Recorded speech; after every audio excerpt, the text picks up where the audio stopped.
Let's talk about the good, the bad, and the ugly.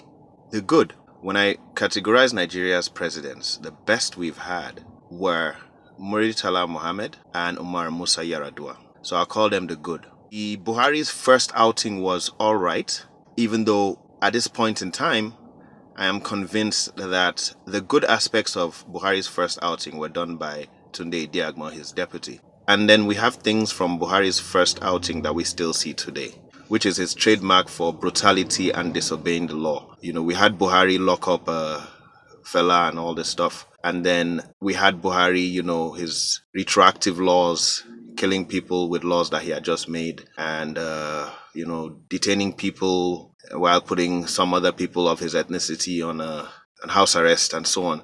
So basically, when you talk about the good leadership Nigeria has had, you talk about Umar Musa Yar'Adua and Murtala Mohammed. And I'm going to explain to you exactly why Umar Musa Yar'Adua is very different from what we have today. So the good is Umar Musa Yar'Adua, Murtala Mohammed. The bad was Goodluk Jonathana, Dasuki. And the ugly is what we have today.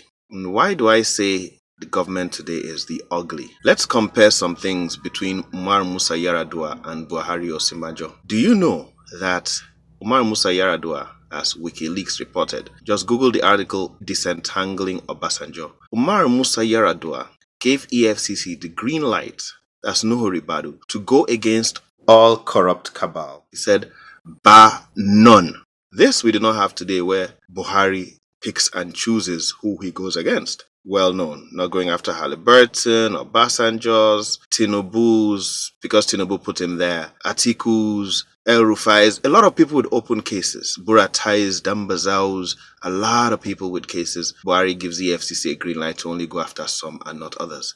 Yar'Adua gave EFCC a green light to go against Obasanjo, who put him there, to go against Dangote, who sponsored him there. That's the difference, okay? Another thing is, according to WikiLeaks, Yar'Adua respected the law. Yar'Adua told Nuhu Ribadu that go after everybody, bar none, but do not detain anyone outside what is stipulated by the law. Imagine how morally upright Yar'Adua was and how respectful of the constitution he was, compared to what you have today, where Buhari is just clearly violating the law, detaining people indefinitely without regard for the constitution. You cannot fight corruption by being corrupt. You cannot uphold the law by breaking the law. You cannot tell people to respect the law by being above the law, which is all Buhari is doing.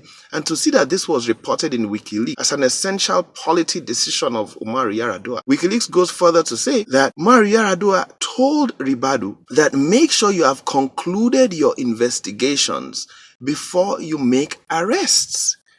Compare that to the public charade that we have today. That's why this government is the ugly. I'll give you another one. Compare Osinbajo to Jonathan.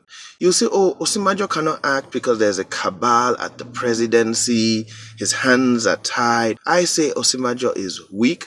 Aisha Yusufu said he's looking for love, looking for this political, personal growth, not in the interest of the whole country, but political, personal growth. I say he's weak, like Donald Trump will say, low energy. Check this out. You would not believe what I'm about to tell you. Do you know that even though Yar'Adua was still alive and snuck into the country February 24, 2010, reports in March 17 have it that Goodluk Jonathana dissolved Yar'Adua's cabinet. Barely 3 weeks after Yar'Adua was snuck into the country, according to reports from March 17, 2010, Goodluk Jonathana had the courage to dissolve Yar'Adua's entire cabinet. And as Dora Akinyuli said, people should not worry that permanent secretaries are going to run, the ministries. But we have Osinbajo here today, and in no way can you say Goodluk Jonathana was in a more comfortable spot than Osinbajo is today. But Osinbajo is here today, working with Abba Kyari, Mamandaura, people who have been accused of subverting oil wells. He is here today shielding, 43 million Ikoyi, shielding Babachir, who allegedly stole from IDPs. He's begging for Sanusi Lamido, accused of corruption in the Emirates. According to papers, collaborating with Dangote, 100 million to bribe them. He's doing all of this. Whereas, you might say all these terrible things about Goodluk Jonathana, but Goodluk Jonathana dissolved. He had the guts to dissolve Yar'Adua's cabinet and start his own. Yar'Adua was reported dead May 5th. 2 months later,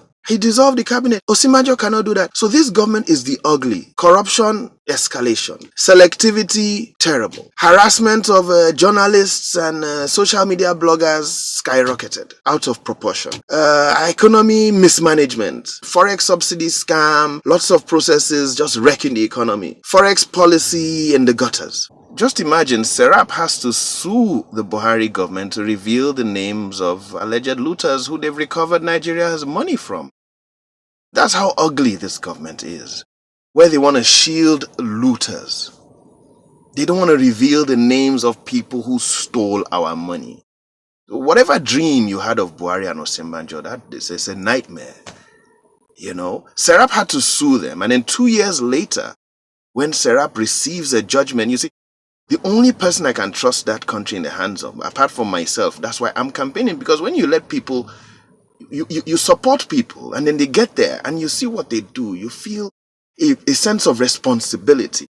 And that's why I'm like, at a stage you say, I have to do this myself. The only other person I can trust Nigeria in the hands of is Femi Falana. With his Serap team, which we are going to engage officially. We are going to engage that team officially as a government come 2019, or if the revolution brings us into power before that. So like I was saying, Serap had to sue Buhari to reveal the names of looters who have refunded money.